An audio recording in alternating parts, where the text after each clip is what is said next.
우리는 위대하신 하나님께 늘 순종해야 하는 자들로 기쁨으로 섬겨야 할 것입니다. 오늘도 말씀을 받기 전에 다 같이 함께 기도하십니다. 하나님께 순종함으로 영광을 돌리고 또한 순종함으로 복을 받게 해달라고 기도하시고 오늘도 배움의 시간에 큰 은혜를 부어달라고 다 같이 기도하시겠습니다. 자비로우신 아버지 감사합니다. 항상 하나님께 순종하는 자들로 살게 하시고 그래서 순종함으로 하나님께 영광 돌리며 하나님께로부터는 복을 받는 귀한 주의 종들이 되기를 원합니다. 오늘도 말씀에 큰 은혜를 주옵소서. 감사하며 예수님의 이름으로 기도하옵나이다. 아멘. 오늘은 바른신학 바른생활 제40과 순종의 약속과 축복에 대해서 배우도록 하겠습니다. 지난번에 순종의 중요성에 대해서 배웠습니다. 우리의 순종이 너무나 중요하기 때문에 하나님은 순종을 조건으로 많은 약속과 축복을 설정해 놓으셨습니다.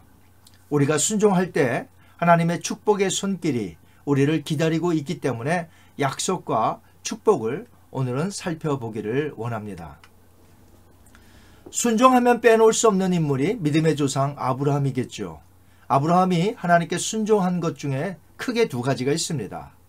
명하신 대로 아비 고향집인 갈대아 우르를 떠나 갈 바를 알지 못했지만 하나님의 인도하심 속에 가나안에 들어간 것과 또한 아들 독자 이삭을 모리아 산에 가서 번제로 바치라는 사건에 아브라함은 순종하였습니다.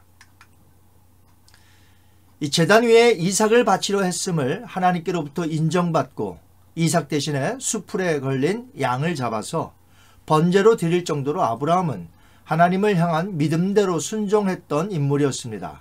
그냥 믿음의 조상이 된 것은 아닙니다.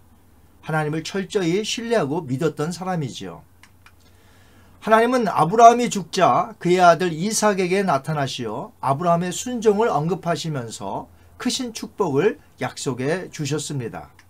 창세기 26장 4절과 5절에 보니까 내 자손을 하늘의 별과 같이 번성하게 하며 이 모든 땅을 내 자손에게 주리니 내 자손으로 말미암아 천하 만민이 복을 받으리라.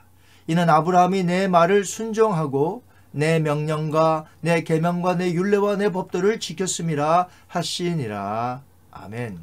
이삭도 아브라함의 가르침대로 따라 신앙생활을 하였습니다. 그러나 아브라함의 순종으로 이삭을 통해 이어질 축복은 방금 읽은 내용을 보면 세 가지였던 것을 알 수 있습니다. 첫째, 자손이 많아질 것이고, 둘째, 가나안 땅을 줄 것이고, 셋째, 천하 만민이 자손들로 인해 복을 받게 된다는 것입니다.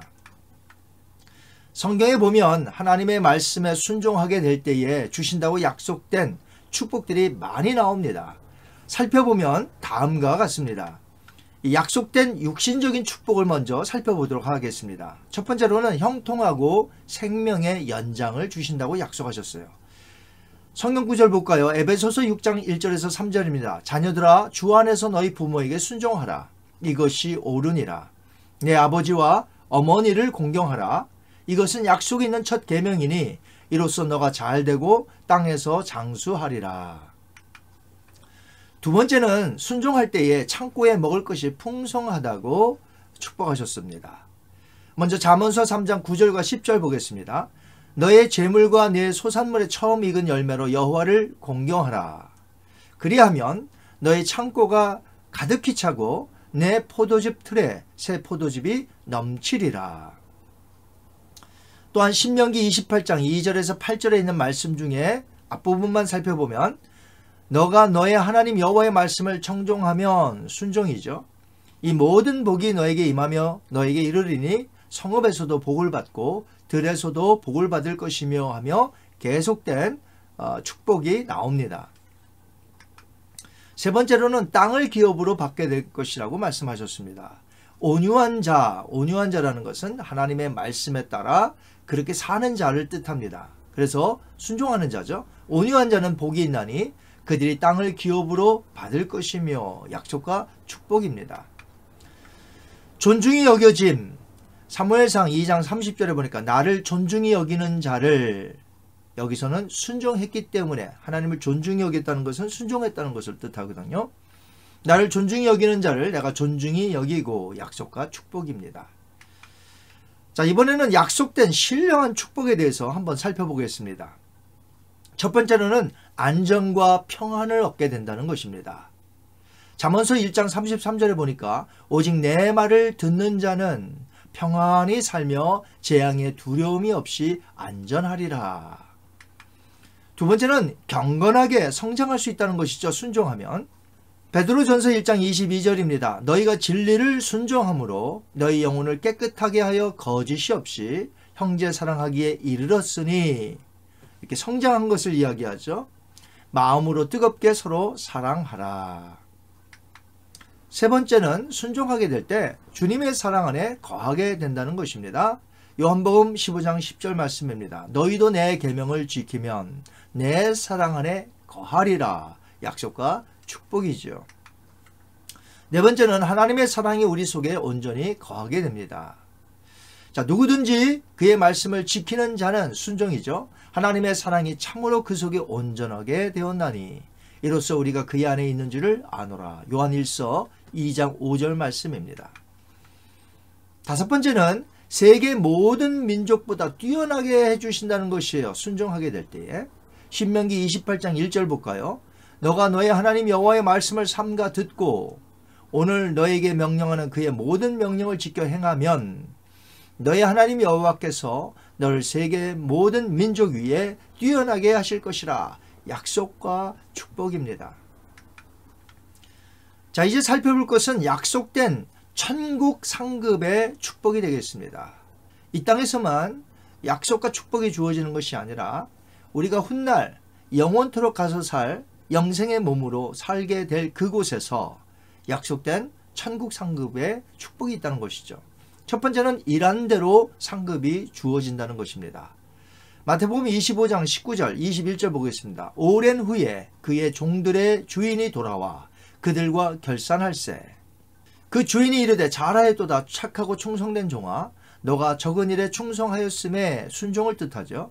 내가 많은 것을 너에게 맡기리니 너의 주인의 즐거움에 참여할지어다. 약속과 축복인데 그들과 결산할세, 즉 예수님이 다시 오실 때 이야기이죠.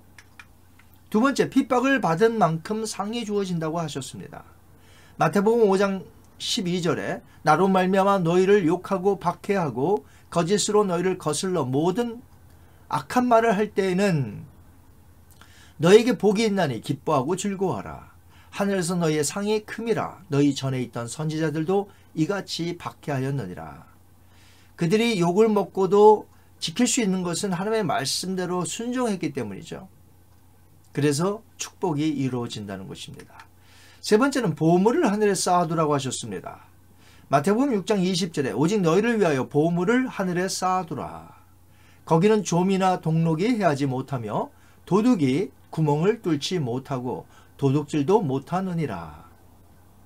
보물을 하늘에 쌓아두려면 하나님의 말씀에 순종해야 되겠죠. 순종치 못하는 자는 보물을 하늘에 쌓아둘 수가 없습니다. 네 번째, 재림하시게 되면 상을 주십니다. 계시록 22장 12절이죠. 보라 내가 속히 오리니 내가 줄 상이 내게 있어. 각 사람에게 그가 행한 대로 갚아주리라. 여기 보니까 순종, 축복, 약속이 다 나옵니다. 순종에 있어서 책을 잘 편 사람이 있다면 존 비비어 목사일 것입니다. 그의 책 순종 겉표지에 이렇게 쓰여져 있습니다. 순종, 하나님의 권위 아래서 누리는 보호와 자유. 순종은 내가 순종해야 할 대상의 권위와 직접 연결됩니다. 내가 순종해야 하는 이유는 하나님께서는 신이라는 위엄과 권위가 있기 때문이죠. 다시 말해서 내가 순종하지 않는 것은 하나님을 하나님으로 여기지 않는, 즉 하나님의 권위를 인정하지 않는 악에 해당이 됩니다. 그래서 존 비비어 목사는 하나님이 명하신 대상애들까지 순종하라고 했습니다. 그러니까 하나님께만 순종하는 것이 아니라 하나님께서 우리에게 순종하라고 한 대상에까지도 순종해야 되는데 그것은 하나님이 순종하라고 했기 때문에 그 대상들에게 우리가 순종하는 것이죠. 예를 들면 자녀들은 부모님에게, 아내는 남편에게, 교인들에게는 목회자들에게, 직장인은 상사나 주인에게, 국민들에게는 국가에 순종하라고 하셨습니다. 그것을 존 비비어 목사는 매우 강조했습니다. 마틴 루터는 이런 말을 했죠. 하나님을 하나님 되게 하라. Let God be God. 하나님을 하나님으로 여기는 사람은 하나님께 순종하게 될 것입니다. 그분의 권위 앞에서 겸손히 순종하게 될 것입니다. 그리고 하나님이 명하신 것이 무엇이든지 순종하게 될 것입니다. 이해하기 쉬운 것을 순종하는 것은 어렵지 않게 아무나 할 수 있습니다.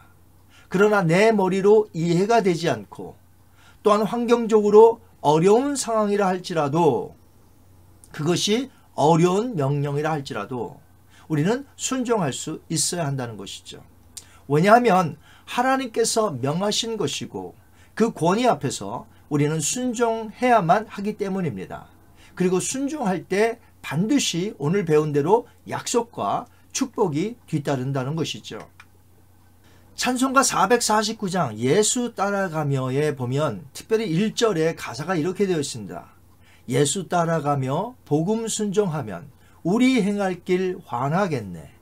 주를 의지하며 순종하는 자를 주가 늘 함께 하시리라. 의지하고 순종하는 길은 예수 안에 즐겁고 복된 길이로다. 우리가 순종하되 기쁨으로 해야 됩니다. 자원함으로 감사함으로 즐겁게 정말 의지하고 순종하는 길은 예수 안에서 즐겁고 복된 길이라는 사실을 우리가 늘 상기하면서 순종해야 될 줄 압니다. 순종은 옵션이 아닙니다. 불순종의 죄로 세상이 타락되었음을 기억하셔야 합니다. 또한 한 사람 예수님의 순종으로 우리가 구원받았음을 알아야 할 것입니다. 순종은 약속과 축복이 임한다는 것을 기억하여 범사에 순종하는 그리스도인이 되시기를 바랍니다. 한번 이 시간에 기도합니다. 자비로우신 아버지 하나님, 지난번에 순종에 대해서 배웠고 오늘은 순종의 약속과 축복에 대해서 배웠습니다. 우리가 그리스도 안에서 은혜를 받은 자로 순종할 때에 얼마나 큰 약속과 축복이 주어지는지를 깨닫게 하여 주옵시고 이제부터 즐거운 마음으로 기쁨 속에 우리 주님께 순종하며 나아가는 귀한 주의 성도님들 되게 하여 주옵소서. 감사하며 예수님의 이름으로 기도하옵나이다. 아멘. 다음 시간에는 이 세상 풍습에 대한 그리스도인의 자세는 어떠해야 되는지에 대해서 배우도록 하겠습니다. 한 주간도 여러분 승리하시기 바랍니다. 감사합니다.